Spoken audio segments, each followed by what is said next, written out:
우리 성경 봉독 에베소서 6장 1절에서 4절 말씀입니다. 에베소서 6장 1절에서 4절 하나님 말씀을 함께 봉독합니다. 시작. 자녀들아, 주 안에서 너희 부모에게 순종하라. 이것이 옳으니라. 내 아버지와 어머니를 공경하라. 이것은 약속이 있는 첫 계명이니 이로써 내가 잘되고 땅에서 장수하리라. 또 아비들아, 너희 자녀를 노엽게 하지 말고 오직 주의 교훈과 훈계로 양육하라. 아멘. 오늘 사정상 약간 어둡습니다. 그래도 예수님의 빛이 비춰지는 줄로 믿습니다. 노란불을 켜니까 너무 제가 시선이 불편해서 괜찮으시죠? 네. 또 사람은 적응을 잘 합니다. 여러분이 더 밝으십니다. 오늘 2부, 3부에는 다른 특선들이 있는데요. 오늘 1부 때는 그대로 예배를 드려서 제가 1부 때는 원고가 4페이지고 2부, 3부 때는 2페이지입니다.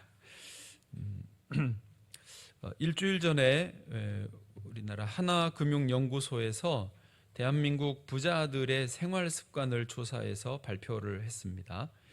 부자들은 어떤 생활 습관을 갖고 있는가? 간단히 말하면 이렇더라고요. 부자들은 늦어도 밤에 12시 전에는 취침을 한다. 그리고 평균 하루에 7시간 30분 정도의 시간을 갖는다.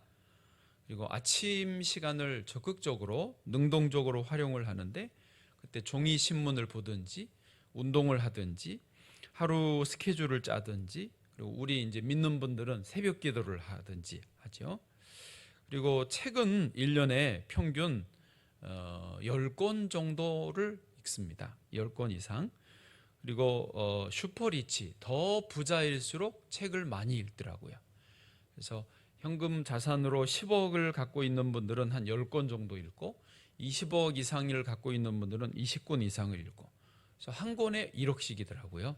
평균적으로.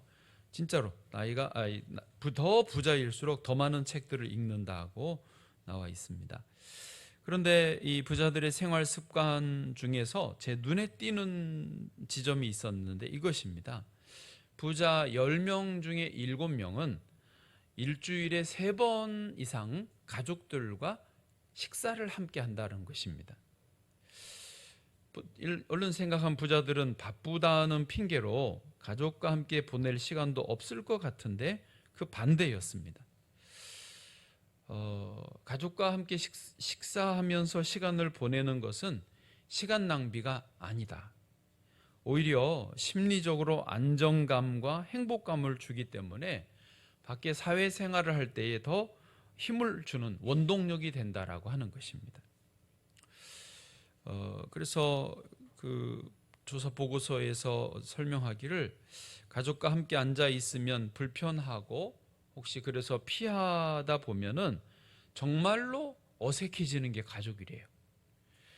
그렇기 때문에 불편하고 어색해도 가족이기 때문에 자주 함께 해야 할 것이다 라고 권장을 하고 있었습니다. 우리나라의 1인 가구가 1천만 명이 됐습니다.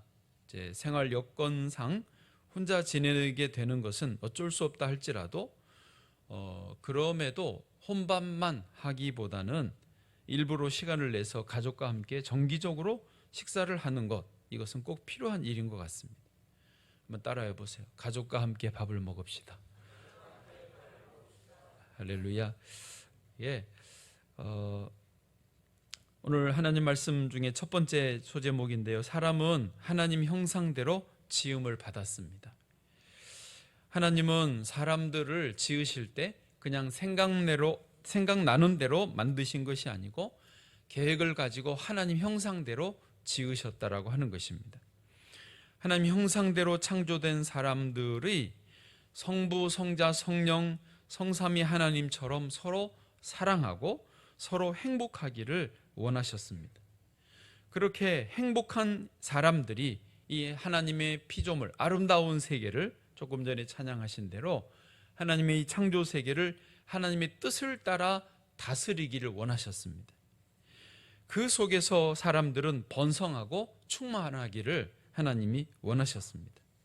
그래서 하나님은 사람을 남자와 여자로 지으셨습니다. 중간 없습니다. 그리고 하나님은 남편과 아내로 또 아빠와 엄마가 되게 하셨습니다. 그리고 자녀들을 선물로 허락하셔서 인간들로 하여금 계속하여 번성하고 또 번성하게 하신 것입니다. 그런데 사람들은 그 하나님을 거부하기 시작합니다. 하나님의 사랑을 거부하고 하나님의 지혜를 거부하고 하나님의 다스리심을 거부하게 됩니다. 그래서 하나님의 사랑이 아니라 인간들의 사랑으로 살고 하나님의 지혜가 아니라 인간의 지혜로 살아가기 시작합니다. 그래서 사람들이 바벨탑을 쌓지 않습니까? 우리들의 이름을 세상에 널리 알리자, 하나님의 자리를 우리가 차지하자라고 하는 게 바벨탑 사건입니다. 결국 세상의 모든 사람들은 하나님을 떠나게 됐고 각자 자기 욕심에 이끌려 살게 되었습니다. 사람들은 누구도 하나님을 찾지 않고 그 목구멍은 열린 무덤이고 그 혀는 독사의 독이 가득한 혀가 된 것입니다. 그래서 하나님은 하는 수 없이 다시 새롭게 믿음의 인류, 믿음의 사람들을 출발시키셔야 했습니다. 하나님의 뜻을 깨닫는 사람, 하나님의 뜻을 실행할 수 있는 사람, 하나님 말씀에 순종하는 사람, 믿음의 사람들을 새로 세우셔야 했습니다. 그렇게 해서 부름을 받은 사람이 누구입니까? 아브라함입니다. 우리는 아브라함을 믿음의 조상이라고 부릅니다. 하나님은 아브라함에게 다시 처음 사람을 창조하셨을 때의 그 지혜와 능력을 부어주시고 그에게 복을 부어주셨습니다. 하나님은 아브라함의 가정에게 복을 주시고 그 자녀 이삭에게 복을 부어주셨습니다. 그리고 또한 그 하나님에 대한 믿음과 순종을 이어가는 이제 아브라함의 자녀 이삭의 가정에도 복을 부어주시고 이삭의 자손들에게도 복을 부어주셨습니다. 그리고 그 자녀들이 누구죠? 에서와 야곱입니다. 계속해서 대를 이어서 야곱의 가정과 그 12 아들들에게 복을 부어주신 것입니다. 이렇게 하나님은 믿음을 지키는 사람들과 그 믿음을 지키는 가정들에게 계속하여 자자손손 그 손들이 복을 받게 해주신 것입니다. 왜 이렇게 믿음의 가정들에게 복을 부어주십니까? 원래의 하나님의 창조의 뜻을 이루게 하시려는 것이죠. 믿음의 사람들이 원래 하나님이 처음 창조하셨을 때 그 목적을 이루어 가도록 하기 위해서 아담과 하와에게 부어주셨던 그 복을 부어주시는 거예요. 아담과 하와와 그 자녀들이 내팽개쳤던 하나님의 뜻, 하나님의 그 명령을 이제 믿음을 잇는 아브라함의 후손들이 바통을 받아갈 때에 하나님의 뜻을 이루게 하시는 것입니다. 처음 하나님의 뜻이 무엇인지 한번 좀 창세기 1장에서 살펴볼까요? 1장 27절부터입니다. 시작. 하나님이 자기 형상 곧 하나님의 형상대로 사람을 창조하시되 남자와 여자를 창조하시고, 하나님 형상대로 남자와 여자를 창조하셨죠? 28절입니다. 시작. 하나님이 그들에게 복을 주시며 하나님이 그들에게 이르시되 생육하고 번성하여 땅에 충만하라. 땅을 정복하라. 바다의 물고기와 하늘의 새와 땅에 움직이는 모든 생물을 다스리라 하시니라. 아멘. 하나님의 그 은혜 안에서 잘 다스리라는 거예요. 이걸 정리를 세 가지로 해보면 하나님의 뜻이 이겁니다. 첫 번째, 하나님의 형상을 따라 서로 사랑할 것. 사람과 사람이 서로 사랑하는 게 하나님의 창조의 뜻입니다. 두 번째, 믿음의 사람들이 생육하고 번성하는 거예요. 그러니까 하나님을 거부한 사람들이 세상에 번성하는 게 아니라 하나님 원하시는 것은 하나님을 순종하는 믿음의 사람들이 세상에 생육하고 번성하는 거예요. 그리고 나머지 세 번째는요, 그 믿음의 사람들이 세상을 하나님의 뜻을 따라 다스리는 거예요. 이게 하나님이 처음 창조할 때 인간들에게 주신 목적이고 뜻이죠. 근데 아담과 하와가 그것을 거부하고 온전히 이루지 못하니까 믿음의 조상 아브라함을 세워서 이제 그 믿음의 가정들이 이 하나님의 뜻을 이루기를 원하시는 것이죠. 저 여러분의 가정이 이런 믿음의 가정 되기를 축복합니다. 저는 이런 차원에서 유대인들이 참 대단하다고 생각합니다. 유대인들은 어떻게든지 자녀들에게 신앙을 전수해 주고 있습니다. 4,000년, 5,000년 동안요. 비록 역사 속에서 나치 독일에게 학살을 당하기도 했지만 600만 명이 죽기도 했지만은 그럴수록 오히려 유대인들이 더 목숨 걸고 자녀들에게 신앙을 전수해 줍니다. 우리가 알고 있는 이제 유대인들은요, 지금 어마어마합니다. 그들의 성공, 그들의 어떤 세상에서의 그들의 어떤 강함, 이런 게 지금 부러운 것도 있지만 그 근본에는 뭐가 있다고요? 신앙을 전수하는, 목숨 걸고 자녀에게 신앙을 전수하는 거예요. 지금 내가 당장 잘 먹고 잘 사는 것보다, 지금 내가 오래 사는 것보다 자녀가 신앙을 갖게 하는 게 더 중요한 거예요. 그 덕택에 4,000년, 5,000년을 유대인들은 신앙을 지켜오고 있어요. 이게 너무너무 부러운 거예요. 제가 전에 언제 금요일 저녁에 말씀드렸는데, 저는 우리 가까운 교회 중에 노량진 교회가 너무 부럽습니다. 노량진 교회는 역사도 오래됐지만은 그 교회 안에 모든 가정이 다 그러겠습니까만은 상당수의 가정들이 교회 안에 신앙의 뿌리를 다 내리고 있어요. 그래서 할아버지, 아버지, 자녀, 또 이제 그 자녀까지 거의 이제 4대가 한 교회 안에서 신앙생활을 착 하면서 장로님이 또 장로님, 또 권사님, 또 권사님, 사위도 와서 안수집사님, 또 그 자녀가 교회 학교에서 어린이로 다니고 있는, 이게 너무 저는 부러워요. 물론 그래서 노량진 교회가 어르신들이 많아요. 그러니까 자녀들도 많지만 어르신들도 많아서 이번에 들으니까 1년에 한 60명 정도가 돌아가신대요. 장례가, 교인 장례가 60건 정도 난대요. 한 주에 한 건, 두 건. 근데 이게 골고루 분배가 되는 게 아니잖아요. 어떨 땐 줄초상이 나면 3건씩 4건씩 난대요. 목사님들이 정신없이 쫓아다니고 그렇대요. 안 날 때는 안 나고 장례가. 그래도 그게 참 힘들기는 하겠지만은 그래도 신앙의 뿌리를 쭉, 여기 집안이 쭉, 여기 집안이 쭉, 여기 집안이 쭉 있고, 유세인 권사님 집안이 쭉 있고, 그게 너무너무 부럽더라고요. 그게 여러분도 이제 해보시니까 알지만 쉽지가 않습니다. 저절로 되지가 않습니다. 그게 너무 저는 이게 진짜 귀한 거구나.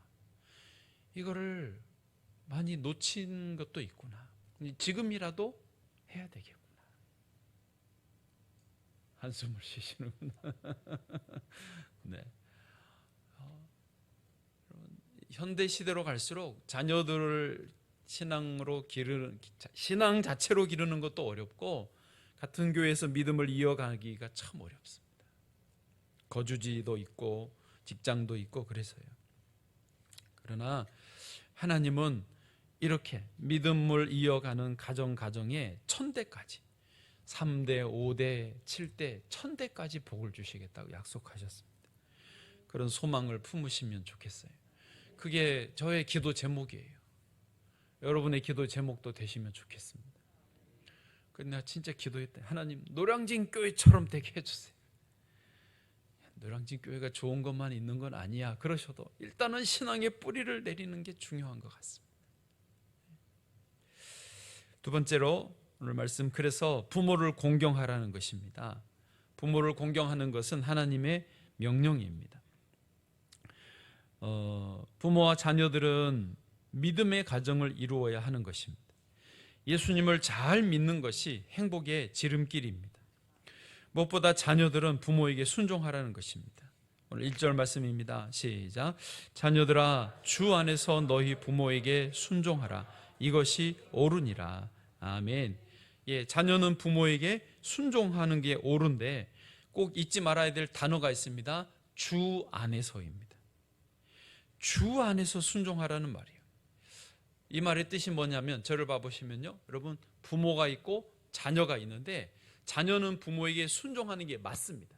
그렇지만 주 안에서가 있는 말은 그 단어가 있다는 것은 뭐냐면, 자녀와 부모 사이에 주님이 계시는 거예요.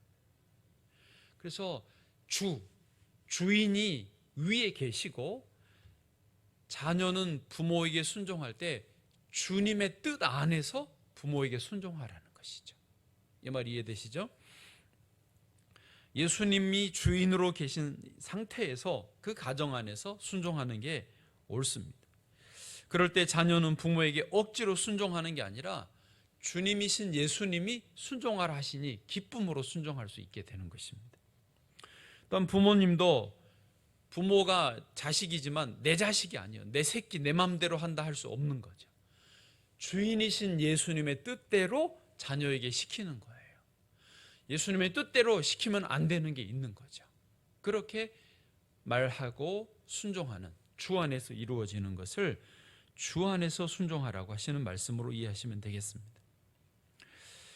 또 2절 말씀 보겠습니다. 2절 3절 이어서 읽겠습니다. 시작. 내 아버지와 어머니를 공경하라. 이것은 약속이 있는 첫 계명이니 이로써 내가 잘되고 땅에서 장수하리라. 아멘. 하나님께서는요, 약속을 주셨습니다. 2절에 그 약속이 뭡니까? 부모님을 공경하면 3절, 이로써 너가 잘되고 땅에서 장수하리라. 여러분, 자녀가 성공하는 비결이 뭘 줄 아시겠어요?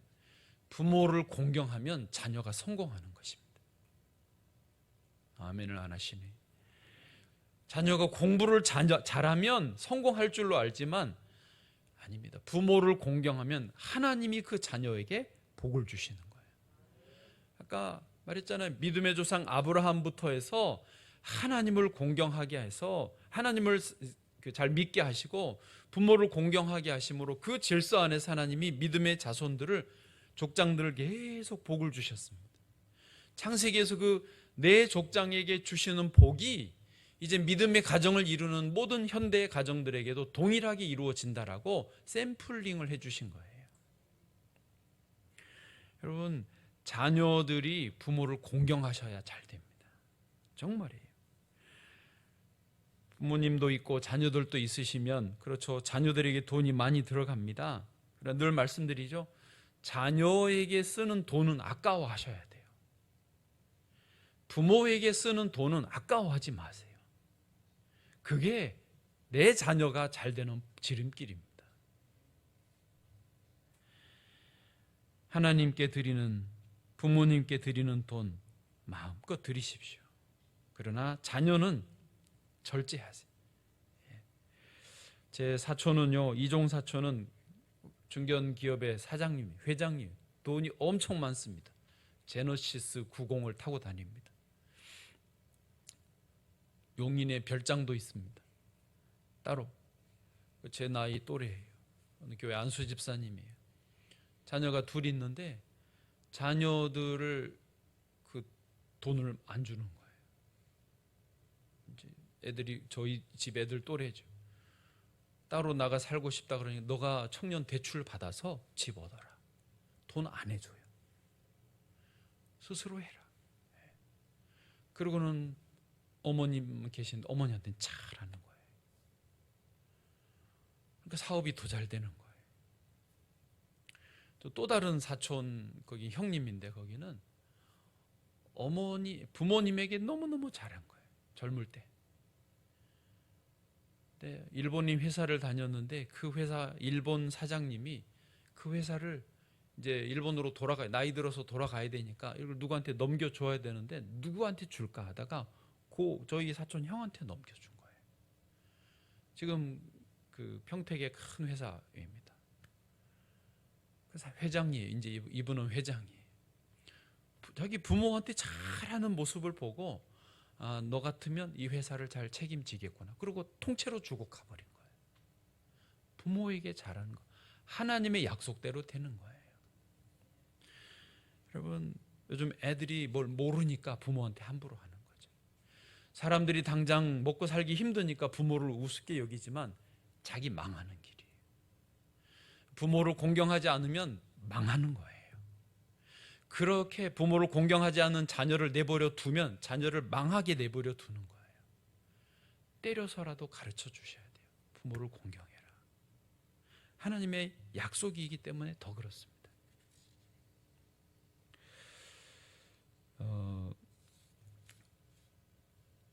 현대인들은 다 각자 이제 핵 개인화가 됐습니다. 핵 개인이에요. 그냥 철저하게 혼자입니다. 그러나 이 생활 방식은 어쩔 수 없다 하더라도 부모는 공경하셔야 돼요. 신명기 5장 10절 말씀 읽겠습니다. 시작. 나를 사랑하고 내 계명을 지키는 자에게는 천대까지 은혜를 베푸느니라. 아멘. 예. 천대까지 은혜를 누리시기를 주의 이름으로 축복합니다. 그래서 세 번째, 자녀를 신앙으로 양육하라라고 성경은 가르치시고 있습니다. 세상에서 유명한 스포츠 선수나 정치인들, 또 나름대로 건강한 성공적인 행복한 삶을 사는 사람들은요, 대개 부모님에게 좋은 영향을 받았습니다. 그 공통점이 있습니다. 리디아 고라고 하는 골프계 천재가 있었는데, 그 리디아 고는 그렇게 고백합니다. 나는 아버지만 생각하면 눈물이 난다는 거예요. 아버지에게 받은 은혜, 사랑이 너무너무 크다라는 거예요. 김연아는 어머니에게, 박지성도 그 부모님에게, 손흥민은 요즘에 이제 뜨죠. 그 아버지에게, 부모님에게 좋은 선한 영향을 받아요. 특별히 신앙적인 영향을 받으면 금상첨화죠. 독일의 메르켈 수상도 자기 아버지가 목사님이었습니다. 메르켈 수상이 기억하는 아버지는 그때 시대가 아주 어려웠는데 아버지는 비난받을 만한 행동을 하지 않으셨다는 거예요. 당장 편안함, 안락함을 위해서 신앙을 타협하지 않으셨다는 거예요. 오히려 궁핍한 생활을 할지라도 신앙을 지키고, 차라리 채소를 길러서 먹을지라도 신앙을 지키는 모습을 늘 보여줬대요. 그래서 메르켈이 아주 강한 다부진 면이 있습니다. 왜? 그 아버지에게 영향을 받은 거예요. 그래서 독일의 총리로서 한 시대를 이끌어 주었습니다. 그래서 자녀를 신앙으로 양육하는 것은 부모의 책임입니다. 오늘 말씀에서 너희 자녀를 노엽게 하지 말고라고 되어 있습니다. 한번 4절 읽어보실까요? 4절입니다. 시작. 너희 자녀를 노엽게 하지 말고 오직 주의 교훈과 훈계로 양육하라. 아멘. 자녀를 노엽게 하지 말라고 합니다. 여러분, 어떤 부모님은 자녀가 요구하는 것을 안 들어주면 자녀가 화를 낼 거라고 생각합니다. 아니요, 부모의 책임은 들어줘야 될 것과 안 들어줘야 될 것을 구분하는 것입니다. 또 어떤 부모님들은 자녀를에게 어떤 훈계하면 자녀들이 화를 내고 막 이상하게 될 거라고 걱정을 합니다. 아니요, 자녀를 훈계하는 게 부모님의 책임입니다. 잠언 13장 24절 제가 읽어드릴게요. 매를 아끼는 자는 그의 자식을 미워함이라. 자식을 사랑하는 자는 근실이 징계하느니라. 사랑하면 징계하는 거예요.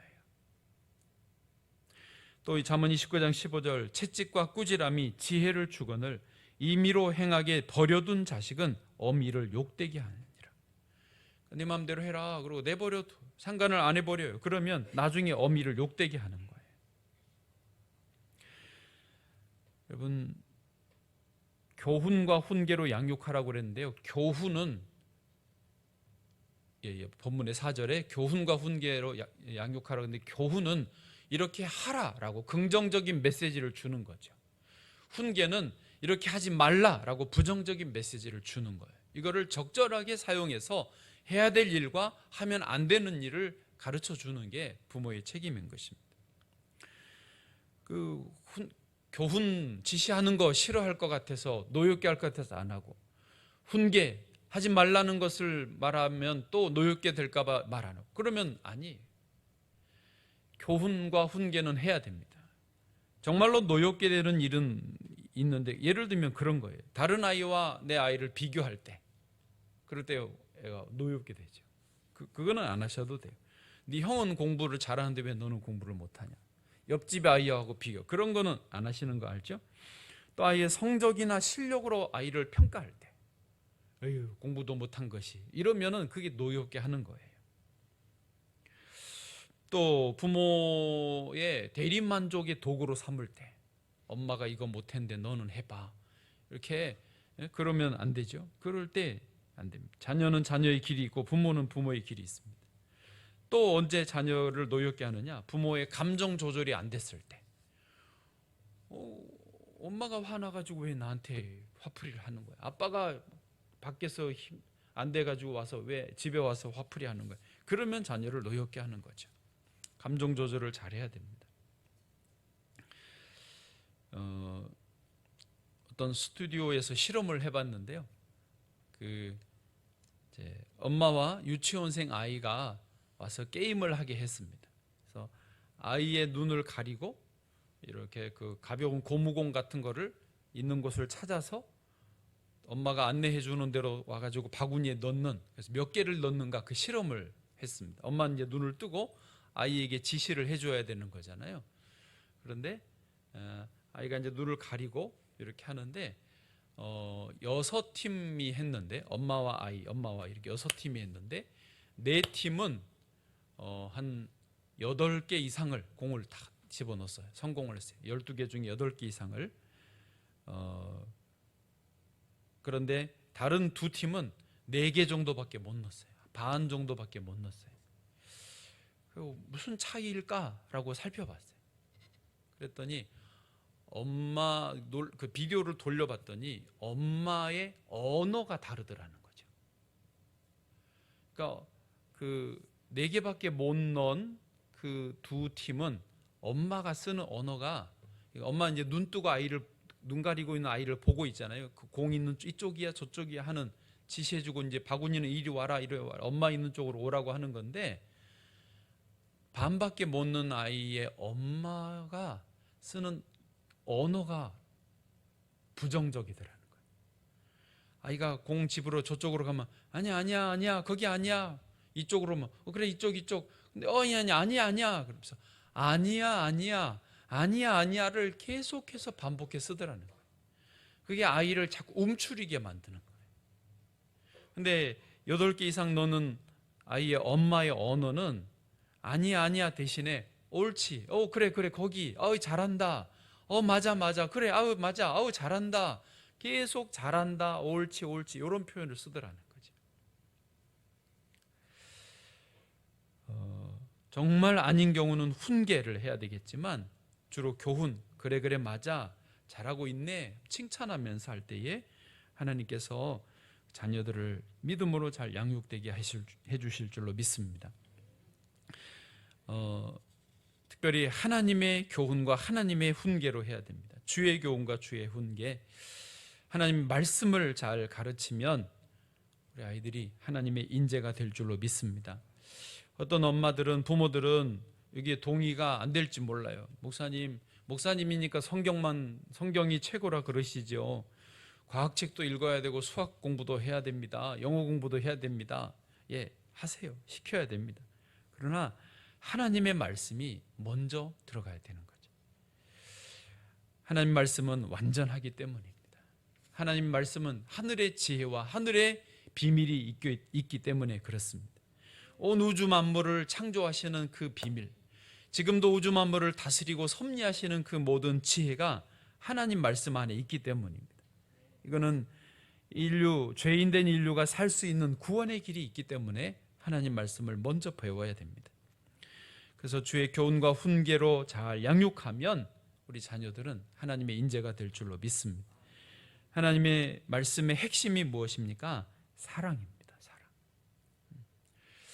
여러분, 주의 사랑을 말씀 안에 사랑이 배워지는 거예요. 예수님의 십자가 사랑이 배워지는 거예요. 그 사랑 안에서 우리는 주님의 아름다운 그 행복한 가정을 이루고 행복의 길에 나아가게 될 줄로 믿습니다.